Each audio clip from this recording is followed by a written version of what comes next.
Hey guys, tonight we begin with a story that doesn't start on the battlefield, though you'd think it would. No, this one starts in the quiet of a tent just beyond the front lines, where gunpowder still hangs in the air, the Shu, and the only explosions are the ones in the hearts of those who know how dangerous proximity can be. The man in question, Captain Roderick Vale, has a reputation that precedes him. Sharp, efficient, deadly, and utterly unbothered by the chaos of war. But even Roderick, who has stared down cannon fire and cavalry charges without so much as flinching, has a weakness, and it's not a flaw you'll find in his report cards or battle logs. It's her. Isabella Moreau is not the kind of woman who simply endures war. She bends it around her, shapes it to her own advantage without anyone noticing until it's too late. She knows the rules of survival here. Look calm, speak soft, move slow. But every gesture, every whisper carries weight. When she enters Roderick's tent that first evening, she is carrying nothing but a water flask and the faint scent of lavender, yet the room shifts immediately. Soldiers outside might hear her laugh and dismiss it, but Roderick does not. He notices every time. Shang. She sits across from him. Posture perfect, eyes flicking over the map spread across the wooden table. But the glance that lingers on him is what truly counts. He tries not to react. Of course he does. He is a man of discipline, but the corners of his mouth betray him, twitching in a smile that he tries, and fails, to hide. "You've been at the front longer than most," she whispers, her voice low enough that it could be dismissed. But he leans closer because he knows it isn't just about logistics or strategy.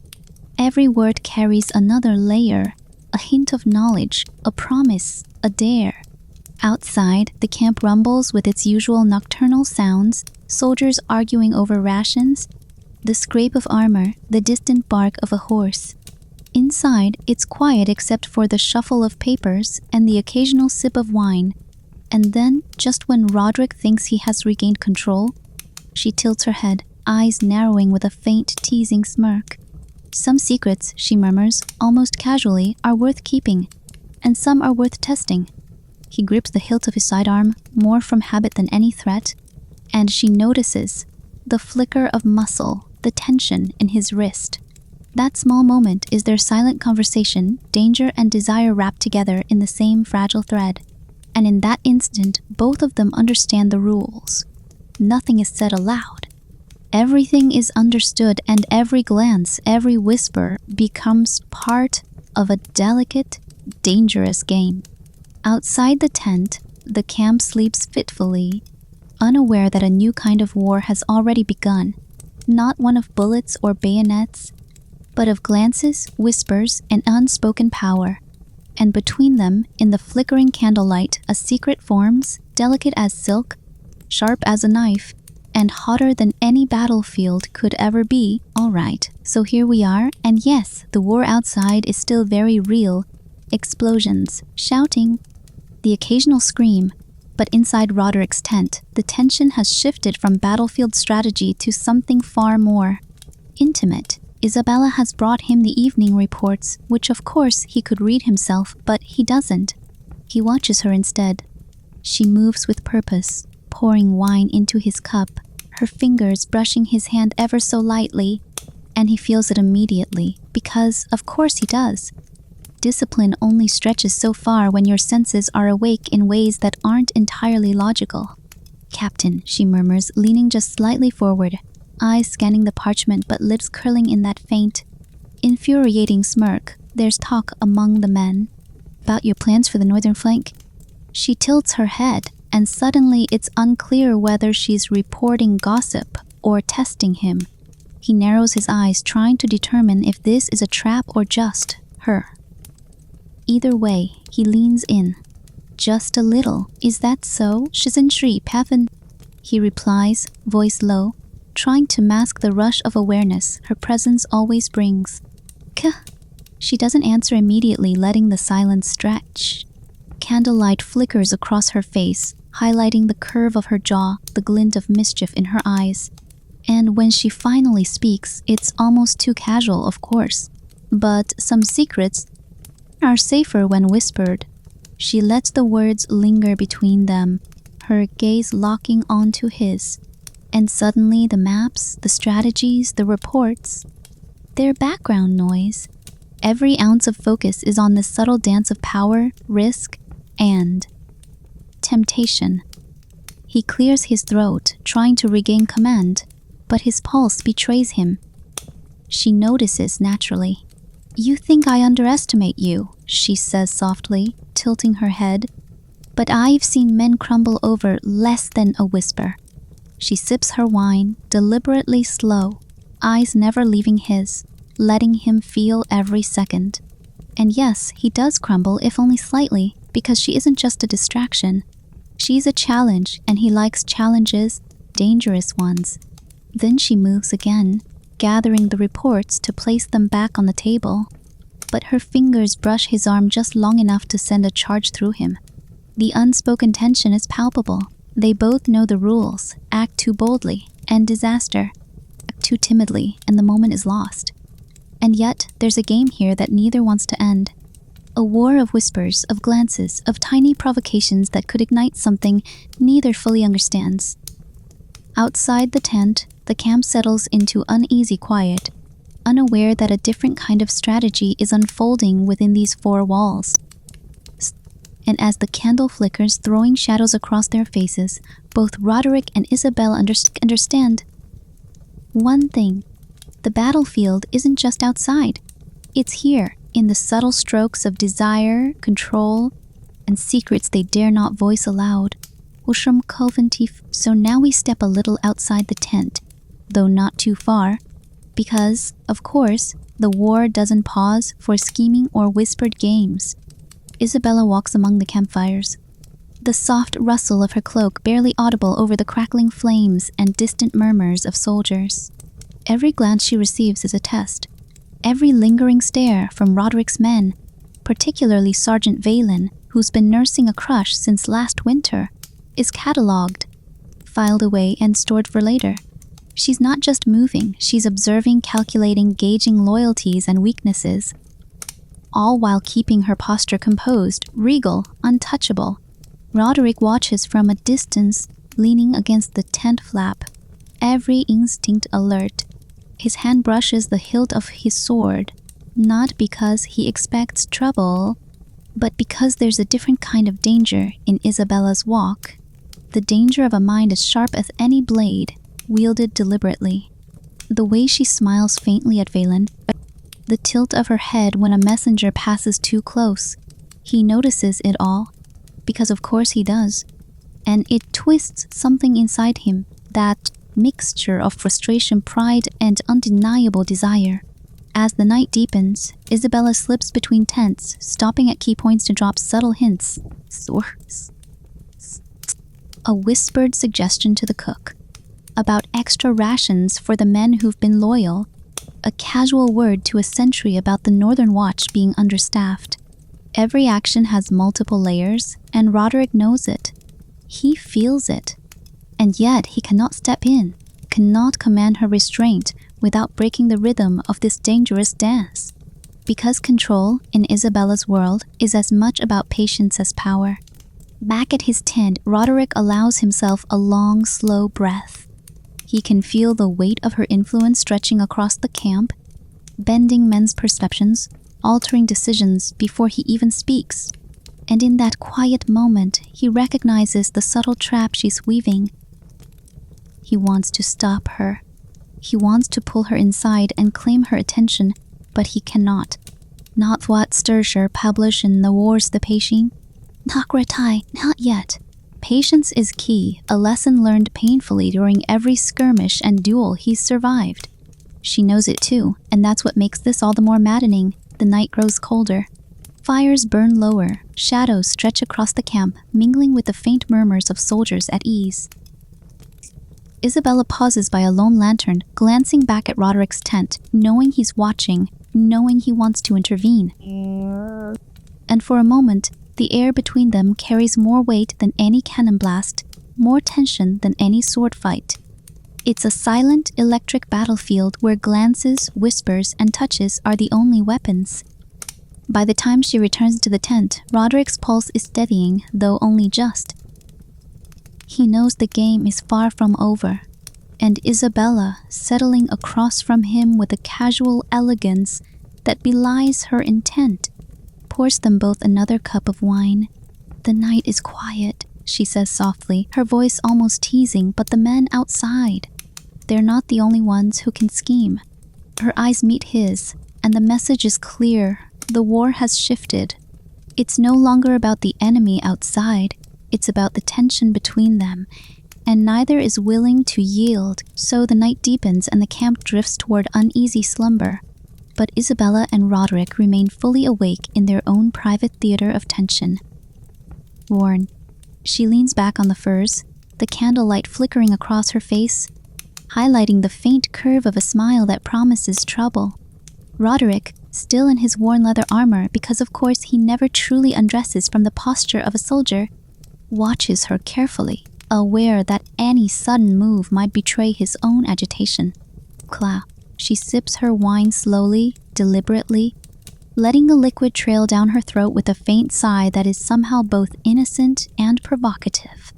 "Do you ever tire of watching the same men fumble in the dark?" she murmurs, voice low, teasing. Roderick swallows, adjusting his grip on the goblet because she knows exactly how to unsettle him. It's not a loud game.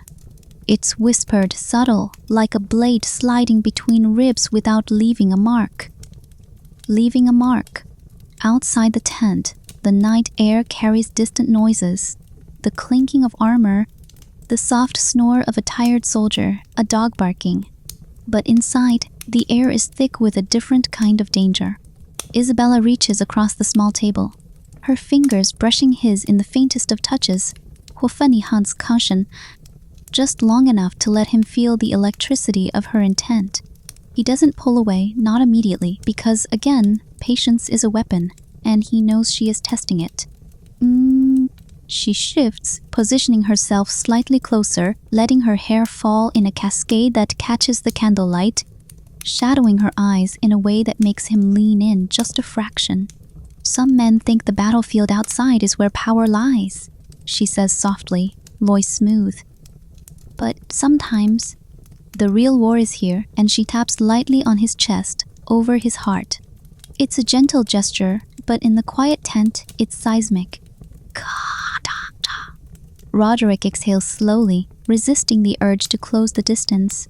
He knows yielding too soon would be surrender, and surrender is a word neither of them truly understands. Isabella watches him, her eyes glinting like a hunter's, pleased with the knowledge that she has him balanced on that knife edge where desire and discipline collide. Outside, the camp remains oblivious, soldiers sleeping, unaware of the private tensions simmering within the tent walls. Hours pass like minutes. She continues her quiet provocations, a shift of her body, a deliberately casual lean, a soft word whispered just close enough for him to catch.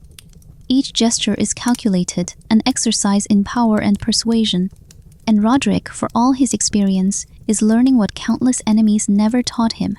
The fiercest battles are often fought not with steel, but with restraint, attention, and an awareness of subtle temptation. Oh, finally, Isabella leans back fully, letting a contented sigh escape. "The night is ours," she says, almost mischievously, "if we choose it wisely." Roderick meets her gaze, recognizing the challenge. He nods ever so slightly, a silent acknowledgement that he understands the games they play are far from over, and the next moves will determine who truly holds the power. Not just over the camp, but over each other. No. Part Wu. Sparks beyond the tent. By the early hours, the camp is mostly silent, except for the occasional rustle of a guard shifting position, or the creak of a wagon settling into the dirt. The silence is deceptive. The air outside the tent has begun to hum with tension that Isabella and Roderick have unknowingly begun to generate beyond their private space. Soldiers glance at each other, whispers starting to ripple. Have you noticed how she walks past the commander? And how he watches her like she's made of fire? Even in the shadows, rumors breed faster than a plague. Inside the tent, the atmosphere is thick with quiet dominance. Isabella sits on the edge of the furs, her posture casual but deliberate, every line of her body speaking without words. Roderick leans against the side wall, arms crossed but eyes never leaving her, aware that the smallest movement from her could topple his resolve. He notices how she deliberately flicks a strand of hair, tilts her chin slightly, and smiles with just enough hint of mischief to make him conscious of the heat rising in his chest. "You know," she murmurs softly, tracing a finger along the rim of her goblet, "some men think power is in weapons, but influence is far subtler, far more dangerous." Roderick swallows because he knows she is speaking of him as much as she is speaking of the camp. Every glance, every small motion, every word dripping from her lips is a test, a measure of his control and of her ability to manipulate it. Outside, Kellen, one of Roderick's lieutenants, has begun to notice the changes. He doesn't know exactly what's happening, but he feels it, how the camp's energy has shifted, how men glance toward the tent more often, distracted. Envy and curiosity mingled in. Isabella has, without ever leaving her private space, started to weave a web that touches every corner of the encampment. And Roderick, for all his battle experience, realizes that he cannot fully control this. Not yet. The night deepens. Isabella slowly slides closer to Roderick, letting her shoulder brush his, letting a faint sigh escape that makes him keenly aware of her presence. "Even the strongest men," she whispers, "can falter when the right temptation is placed before them." He exhales sharply, resisting the urge to draw her fully into his arms, because giving in would be surrender. And surrender is a luxury they cannot afford, not with the camp already buzzing and eyes everywhere. Minutes stretch like hours. She leans back, letting her gaze wander to the tent's opening, ensuring that even the faintest light reflects off her features, in a way that might be glimpsed by any nearby patrol. The act is subtle, almost innocuous, yet entirely intentional. Roderick notices, heart quickening, understanding that she is not only playing with him, but with the entire hierarchy surrounding him. And in a way that only deepens the thrill, he cannot stop himself from watching, from being drawn into the gravity she creates.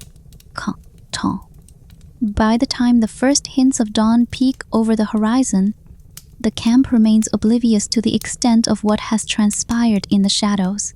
But the energy, the tension, the silent pull of desire and power lingers like a whispered warning. Isabella has planted seeds of influence, not with threats or commands, but with subtle touch, quiet words, and a keen awareness of human weakness. Roderick finally allows himself to relax fractionally, knowing the night has changed them both, and not just personally, but strategically. By mid-morning, the camp is stirring more actively, but there's a noticeable shift in its rhythm. Soldiers who should be marching or drilling instead linger, stealing glances toward the tent where Isabella and Roderick spent the night wrapped in unspoken games. Even those unaware of the intimate details feel a subtle tension in the air, an almost magnetic energy that pulls at the senses. It's the kind of atmosphere that can make a man's confidence waver, make him second-guess orders, or feel the burn of envy without knowing why. Inside, the tent smells faintly of smoke, earth, and the lingering sweetness of Isabella's perfume. Subtle, deliberate, intoxicating. She sits cross-legged on the furs, watching Roderick methodically clean his weapons. Her movements are slow, deliberate, the sway of her hair, the curve of her back, each action calibrated to draw his attention without a single overt word. He notices every flicker of her expression, every subtle tilt of her gaze. Even seasoned, hardened as he is from battle, he finds himself caught in the gravitational pull of her presence, heart pounding despite his best efforts to maintain composure. "You seem distracted," she says softly, voice barely above the whisper of canvas walls rustling in the morning wind. Her words are innocent enough, Yet their weight is not lost on him. Roderick tightens his grip on the blade, pretending to focus on sharpening, but every nerve in him screams otherwise. She leans forward just slightly, letting her fingers brush against the edge of the table where his hands rest. A touch so small, so inconsequential on the surface, yet laden with a promise he cannot ignore. Zelia, beyond the tent, the camp begins to fracture subtly. Lieutenant Kellen, perceptive but inexperienced, notices the shift in Roderick's demeanor. He catches him pausing mid-command, eyes flicking toward the tent with an almost imperceptible longing. Others whisper about the warlord's uncharacteristic distraction. Some blame fatigue, others attribute it to strategic uncertainty. Few, if any, suspect that the real force at play is the quiet, deliberate influence of a single woman weaving desire and power together with frightening efficiency. Isabella, aware of the external observation, allows herself a small smile. The game extends beyond the tent. Every glance from soldiers passing by, every cautious whisper, is part of the ripple she creates. Roderick senses it too. He feels the weight of responsibility and desire converging, knowing that yielding entirely could compromise both. And yet, resisting is as difficult as holding a sword at arm's length while a storm rages behind you. By midday, the warlord finally sets the blade down and leans back, exhaling in a mix of frustration and acknowledgement. Isabella's strategy is clear. She does not command. She does not demand. She simply exists in a space that compels attention, shapes desire, and bends loyalty subtly to her will. Even men who pride themselves on discipline and control find themselves caught in the net.